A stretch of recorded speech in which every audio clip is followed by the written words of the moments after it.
Let's talk about where we go from here with Joe Biden and his crack pottery.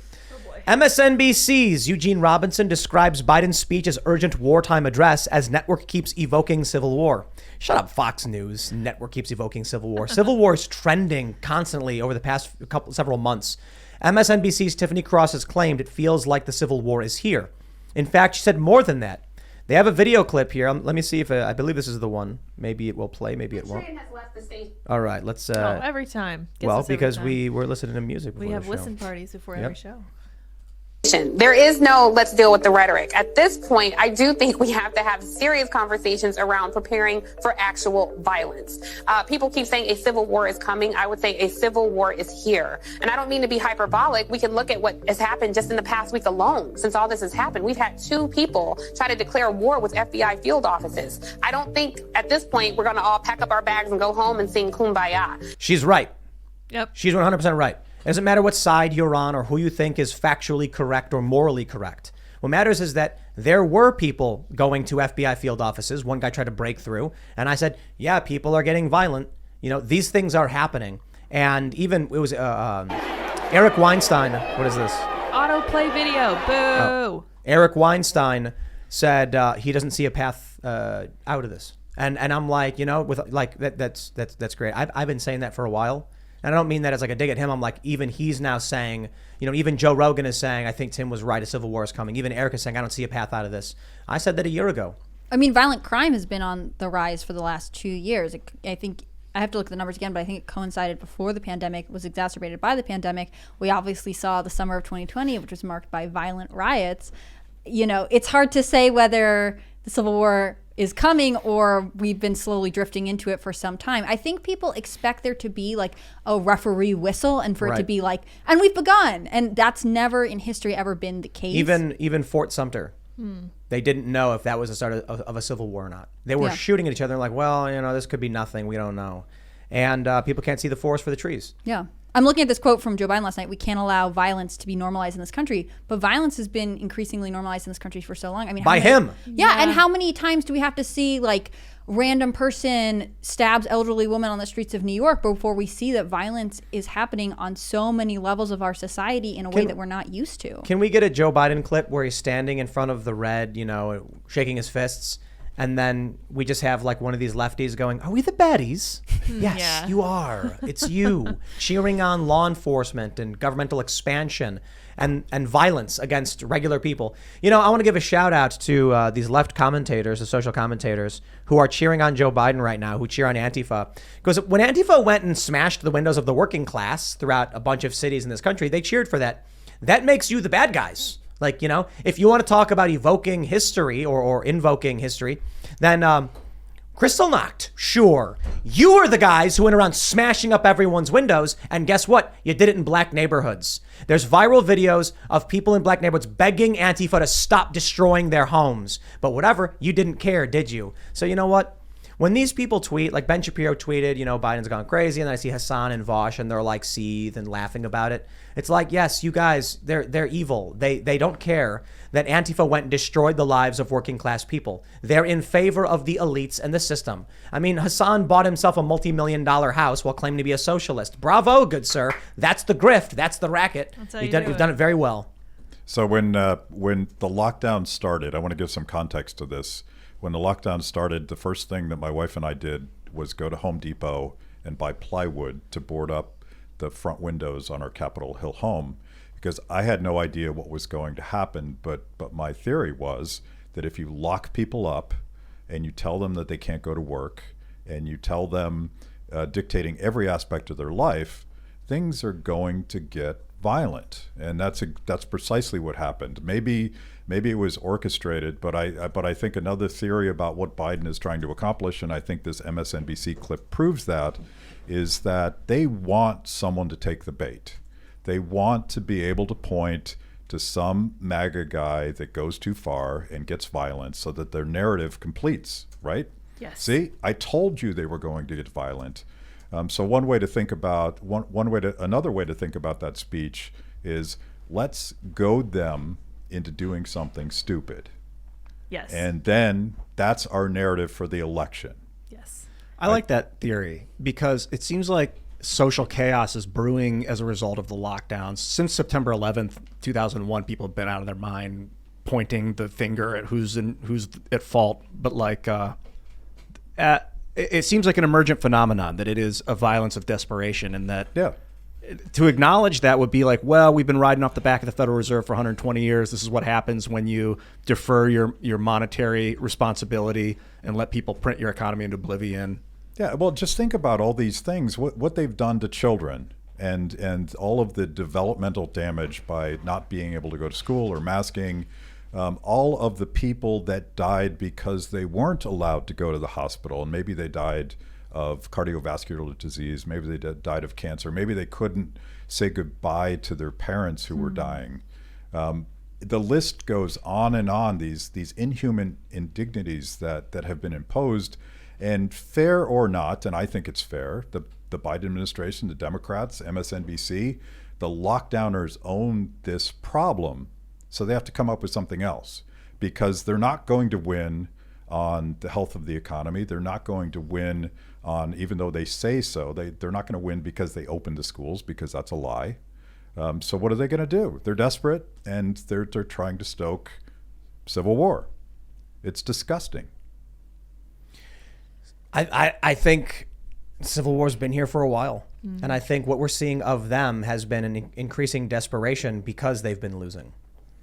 Over the past several years, there's been since Trump won.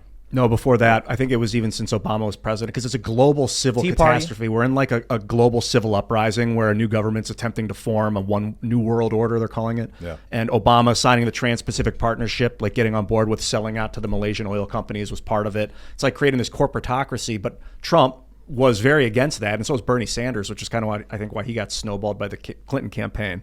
They were not really into like, yo, let's sell out the people to the corporations and acquiesce to the metaverse, mutation, but that was like slowing it down. And I don't know if Biden's like in on it or if he just is being pushed along with it. Bidenism. He's part of the regime. He's a part of the machine. Someone's writing his talking points for him. I want to white pill you guys just for a second here. Yes, do it. Think about the trajectory. You mentioned the Tea Party, but you could go back to Ron Paul. You could probably even go back to Howard Dean. And you could certainly fast forward and look at Bernie and Trump as outsiders breaking the two-party duopoly and doing something that the establishment didn't want. And every step along the way, they've tried to whack it down. It's like whack-a-mole. Oh, people are finally speaking for themselves. It turns out that not every Democrat wants Hillary Clinton. It turns out that not every Republican wants Mitt Romney. And there's this uprising going on, fueled by technology. This is the upside of technology. It is democratization at its best. And it turns out that people have a voice, and they have power, and they have control. And this is this existential fight that we have between the machine that wants to crush us and people that want to be free. And I think we're in the middle of something. Maybe it's a civil war. Maybe we're figuring out how different other Americans are across the country in a way that we couldn't have possibly known before technology. But maybe we're also trying to figure out how to beat the man and reorganize things in a more decentralized way. I think one of the things we're seeing, I mentioned those people that would just say or do anything to fit in or be cool. They've become stuck where they are. And so they're all, it's a Mexican standoff. They're all looking at each other saying, what should I say and what should I do? And there's no real leader anymore. It used to be that with a centralized media apparatus, you could say, blue is the new green. And then all the people go, yeah, yes, blue. Now that leader is gone. Now it's all of just them. And one guy goes, green? No, wait, blue, I don't know, canceled. They're attacking each other. And so they're stuck and there's no way to lead them out of it. An example is, I've been watching She-Hulk. Have you guys watched that great piece of American media? I saw the first episode. Saw some twerking. Oh, I liked the first episode. The second episode was okay. The third episode was just one of the worst pieces of film trash I've ever watched. Damn. She's a good actor too. It's really bad. It's just like they're ruining characters. But anyway, I digress. It's getting bad reviews. It's got like a 2.2 or something like that in out of 5. And so what these cultists do is they say the only reason that's happening is because white supremacists are attacking it. And then I'm just like, it's really funny because I actually liked the first one. I thought it was silly when she did that rant about feminism. But I was like, I even said on the show, I was like, it's all right, C+, it's like kind of funny. Second episode is okay, there's some bad stuff in it. And third episode is just really, really awful. And it's like, what do you say to someone who actually praised the first 2 episodes the first 2 weeks and is now saying, okay, it's getting bad? Is that racism and white supremacy? The issue is when there's no leader, they don't know what to say, so they say bad thing. They say, the only reason people don't like it is because they like bad thing. They like bad things, so they don't like show. And you're just like, maybe if you had charismatic thought leaders, they could explain what's wrong with the show in a way that would help your side, but they don't. It's a mob. And, some people call them the real fascists or whatever. And I'm like, it's just a mob. It's a group of people marching around with pitchforks, figuratively, on Twitter, looking for the next person to be angry at over their problems. Joe Biden is a part of that mob. He is not a leader. He doesn't know what he's doing. Somebody writes him a speech because they're a part of the mob, and they're saying mindless, nonsensical garbage, but mobs are dangerous. Yeah. They're also just, there's an apparatchik mindset to people like this because the prize, the ring, is control of the federal government, and without that they can't impose their will on other people. Whereas I think conservatives and certainly libertarians don't really think that way. We're not ultimately political animals. We want to live our lives. We want to raise our families. We want to live our lives the way we see fit.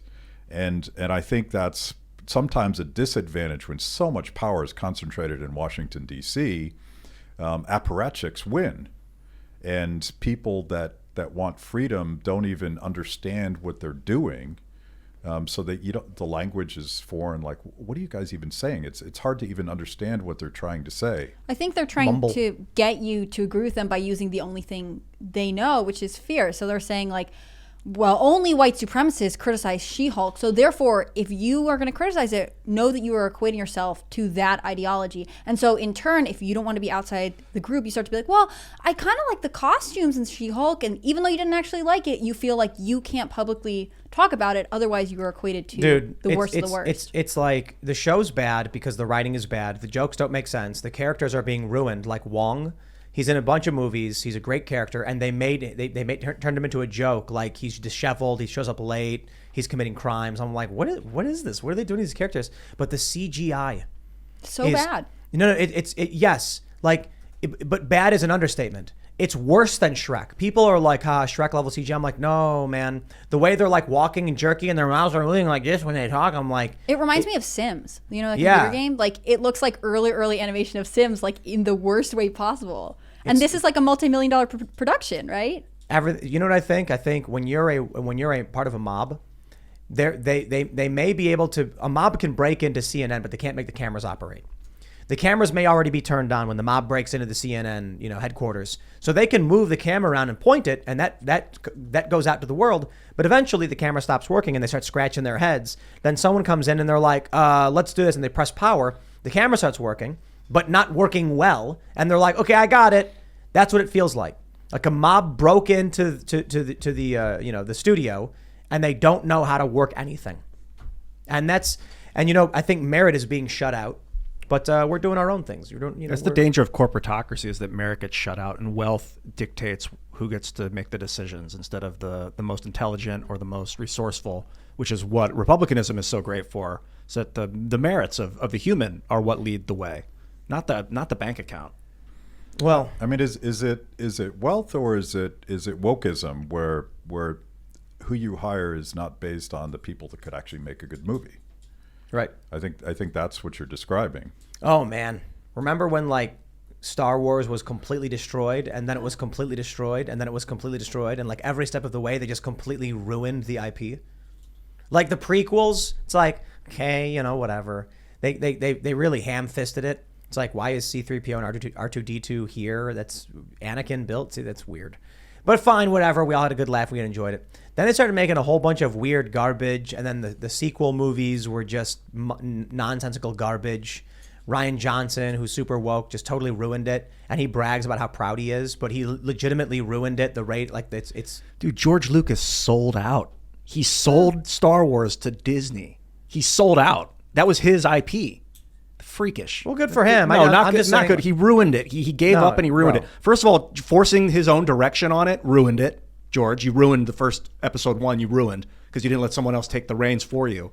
You're a mean good he- story that- writer. You're not a good director, my man. That movie was terrible. Jar Jar Binks was a laughing stock. Oh, you had a mean the horrible prequels. child actor to play the lead. You had no villain. You had Darth Maul, who didn't even have lines, and they had like one line in the movie. You telling me. Terrible. Terrible. I thought you were mistake. talking about A New Hope. I was like, what? The New Hope No, was the good. Episode 4, 5, and 6 were freaking incredible, man. Yeah, You had yeah, an yeah. amazing cast It's for that, confusing too. how they did these movies. I've never understood it. I've never really followed Star Wars. You wanted me I to- feel like you're making a really hot take. I just wish I could understand it better. He wanted me to pretend like I didn't know Palpatine was the Emperor, so that I could like. The kids in the future will watch Star Wars from episode 1 Is he forward. nuts? This is crazy. Yeah. I don't know. Yeah, I mean, the moment, it was the same miscalculation actor. Everybody knew it was him. Yeah, it was the point was it was the. Do you like Star Wars? I checked out with Jar Jar Binks, and I've had to go back and rewatch them all recently. But I'm probably surely the oldest person here, and I was a very young, maybe I was like 12 when the first one came out, and that was like iconic, definitive. This was part of our youth back then. Yeah. And a big deal. the first 3, which I don't know which numbers they are fantastic. 4, 5, and 6. 4, 5, and 6. That makes They sense. just call them 1, 2, and 3, whatever. Yeah. Prequels and the sequels. And then Jar Jar Binks, I'm like, I'm out. Yeah. Yeah, how racist was that? All this like CGI cartoons. I would have rather had a dude in a costume. Like that's what they did in the original Star Wars. Is dudes with costumes on playing music, and that Han was fun. shot first. Oh, and then they re-edited the Star Wars to make Han not seem so villainous. Like Han's a dirty dude. Of course he shot first. He shot But this Greedo is- so that he didn't get shot. This is an example, actually. You know, I remember when they changed Star Wars so that Greedo fired at Han first, and it was a big deal. And I'm like, this is like, it's like proto wokeism. When they started when they started making content to fit their ideological narrative, going back and editing it because they were like, Han shouldn't be a scoundrel. He should be a hero. Well, and they're We're gonna change hijacking stuff that is nostalgia. You said this. You were 12 when this came out. It's a huge part of your childhood. They're hijacking things that they know people will want to watch to put their own messages in. Wasn't there like a Netflix show that they went back and edited the first episode? Was it Stranger Things, I think? There's a bunch Yeah. of them who've done that. That's crazy because, you know, I remember when video games used to be released, the video game that came out was the video game you got. And when there were bugs, well, you know, too bad. And sometimes they go, it's not a bug, it's a feature. Like the idea of in video games, a combo in a fighting game, right? In Street Fighter, it was actually a bug that you could string together a bunch of moves, creating a no time gap between when you attack and your opponent's ability to defend. And they were like, it's a feature. They couldn't do anything about it. Nowadays, when a game is released, they patch it. Now they're patching TV shows.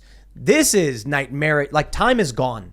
Like history, memory won't matter because you're gonna go to your friend and be like, "Hey, did you just watch that new show called about Ian? Ian and Matt's adventure into the never-ending tale or whatever?" And you're gonna go like, "Oh yeah, it was really awesome when Ian pulled out the lightsaber."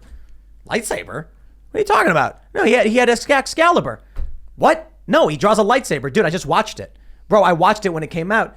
That's what they're doing. They're working on augmented reality where depending on who you are, you're going to see a different image on the screen. So like for kids, when they watch it, they'll see Coca-Cola, but when an adult watches it, they'll see beer, Bud Light. I was just watching a video on this. It's crazy. Or when the adult's watching it, they'll see, a big apple being like, make sure you eat healthy, kids. And then the kids are going to be watching it, and it's going to be a giant tiger throwing gummy snacks, and I'm being like, eat candy, it's delicious. Or something worse. The parents are going to think the kids are getting a good message, not realizing it. That's disturbing because part of what bound us together, you might have mentioned this earlier, is our shared, I don't know if you said this exactly, but our shared appreciation or our shared understanding of what art was. Like, I don't know if you actually said this or if it was you, Tim, but like we would all sit around, it was Fox News, gave us this is what's up tonight. And everyone would see it. Everyone could agree that's what I saw. For better or worse, because we were led astray in many ways. But now we're going to even be like, that's what I saw. Well, that's what I saw. Did we even see the same show? I don't know, and I don't know how to verify it. Yeah. How crazy is it going to be if, we no longer have TVs. We just have like viewing portals that are green screens and you put on your AR goggles and then you're watching the news and you get different news at the same time. Like, we saw this with the Sondland testimony, the Gordon Sondland testimony. Yeah. There was a gym. I think it's a gym. Someone posted this photo. CBS and Fox next to each other. And on Fox, it says Sondland confirms no quid pro quo. And CBS says Sondland confirms yes quid pro quo. It's like you literally have two different truths that are coming out. And it's like, another good example has just happened. Taiwan shot down a Chinese drone. It's reported by, a bunch of outlets that it was a Chinese drone. Why? Because it came from China. But then you get CNN saying unidentified drone and Reuters saying suspected Chinese drone. And now what happens is someone might go, did you hear that they shot down a Chinese drone? They'll go, no, it wasn't identified. What are you talking about? The news said it was literally, this is insane. I don't know how we function this way. Well, I'm going to white pill you guys again because I really feel like back in the day, like I'm the old guy again. I'm going to be old guy all night, but I'm old enough to remember when Walter Cronkite would tell me as a kid, that's the way it is. And you got 20 minutes of spoon-fed news and somebody curated that and all three networks said the same thing. And that was our only access to information. And now you have these infinite sources and all sorts of contradictions. These contradictions of fact prove to us that a lot of what we used to think of as objective news is at best opinion and perhaps just blatant false propaganda. Yep. But we have the ability now to sort of fact check the fact checkers, and I think that maybe puts more responsibility on us to figure things out for ourselves. And yes, all sorts of people are going to fall for the BS, but I feel more comfortable in this crazy decentralized world than I ever did when someone was dictating to me what to think. It's all broken, man. I feel less like what comfort, we're seeing, but more hope. What we're seeing now with the media and the lies plays perfectly into the postmodernist goals. Sure. The fact that you have Fox and CBS saying the exact opposite things, it is perfect for them that we, who will try and fact check and then present to you to the best of our abilities the facts, they like that we come out and say they're lying to you, and at the same time they point back and say they're lying to you, because it confuses people. Mm-hmm. And it's good for numbers. And yet, that's sort of how life works, right? You think about your everyday life, and you're trying to figure out how to move forward in a radically uncertain world. It's the world we live in. We live in real time, and we don't know what's going to happen tomorrow. We have some sort of theory about what happened yesterday, and somehow we figure that stuff out. So I think it's important not just to take the snapshot of like that guy says this and this guy says the opposite, and I don't know what to think. There's a process by which we're going to figure this stuff out. But again, like we have to like own that instead of just falling into the trap of believing one tribe and not the other. Thanks for checking out this segment from the Timcast IRL podcast. But if you want to check out the full show live, tune in Monday through Friday at 8 p.m. And if you want more special access content, head over to timcast.com and become a member. Your membership helps sustain this company, keep our journalists employed, makes this show happen, and you will get access to exclusive members-only segments of the Timcast IRL podcast, and there's a massive library to check out. So again, go to timcast.com or tune in Monday through Friday at 8 p.m., and we'll see you all there.